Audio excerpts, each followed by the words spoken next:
pagi saudara-saudari yang diberkati Tuhan. Apa kabarnya hari ini? Kiranya kita semua dalam keadaan baik, sehat, dan tetap semangat dalam menjalani hari-hari kita.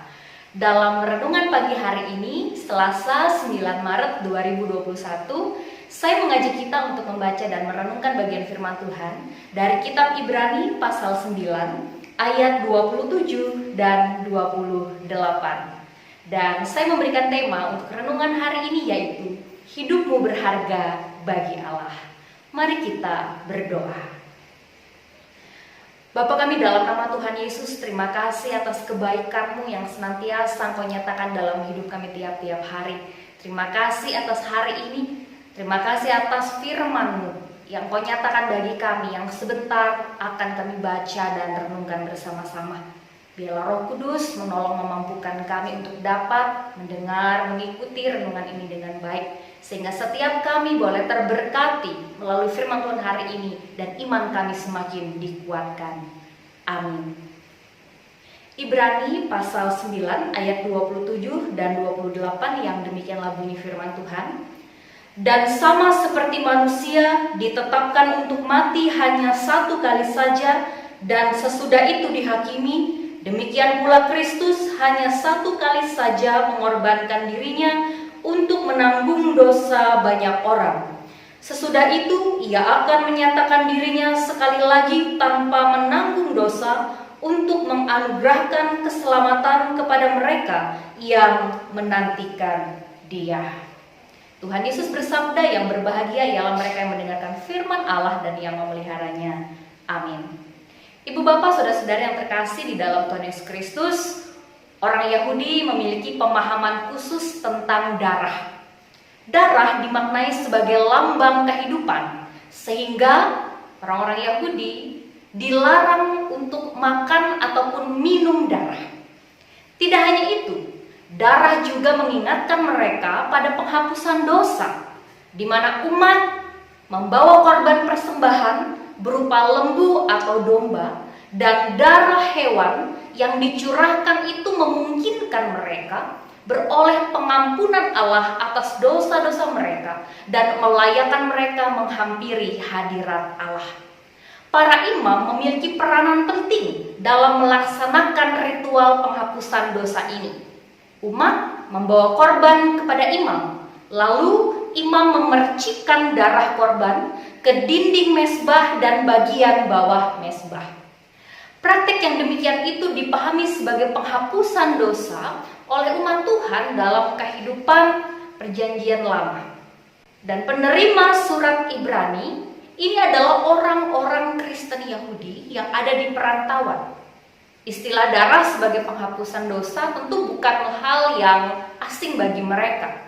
Namun ketika mereka terhisap ke dalam persekutuan Kristen, maka mereka harus memiliki keyakinan yang perlu diperbaharui, bahwa penghapusan dosa itu tidak lagi dilakukan berulang-ulang, tetapi cukup satu kali saja. Selanjutnya, umat juga tidak perlu membawa korban agar imam memercikkan darahnya ke atas mezbah Tuhan. Tetapi dalam pemahaman baru, imam besar yang melakukan penghapusan dosa, dan bukan dengan darah korban atau darah binatang, melainkan dengan darah imam besar itu sendiri, yakni Yesus Kristus. Karena itu penulis Ibrani menyebutkan bahwa Kristus adalah kurban pendamaian yang sempurna dari perjanjian yang baru. Jika darah binatang yang dipercikkan dalam ritual pendamaian bisa menguduskan kenajisan lahiriah manusia, maka darah Kristus mampu membersihkan kenajisan batin manusia agar manusia kembali berkenan kepada Allah. Dan oleh karena darah Kristus yang tercurah itu, keselamatan diberikan kepada semua orang yang mau percaya kepada Yesus Kristus.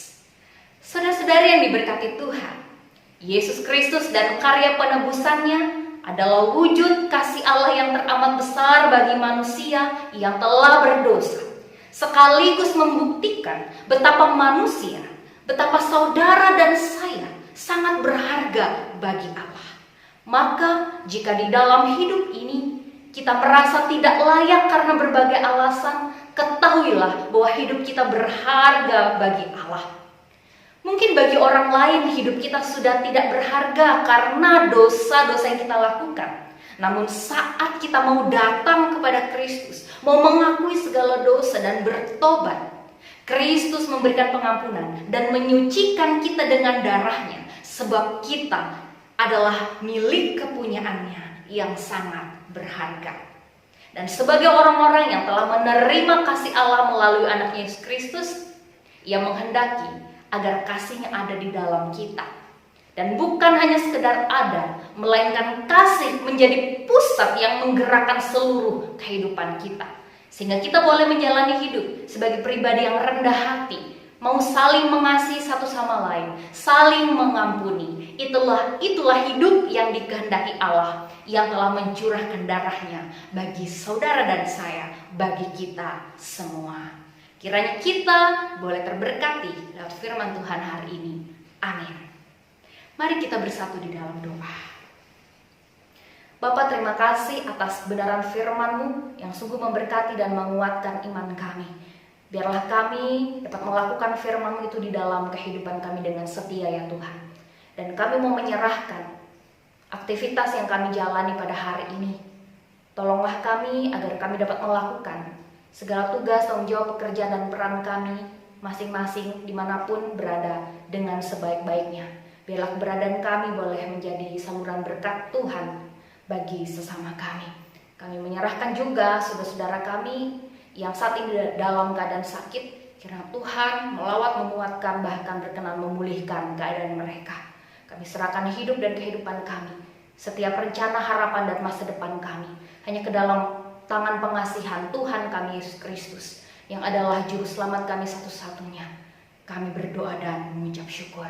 Amin.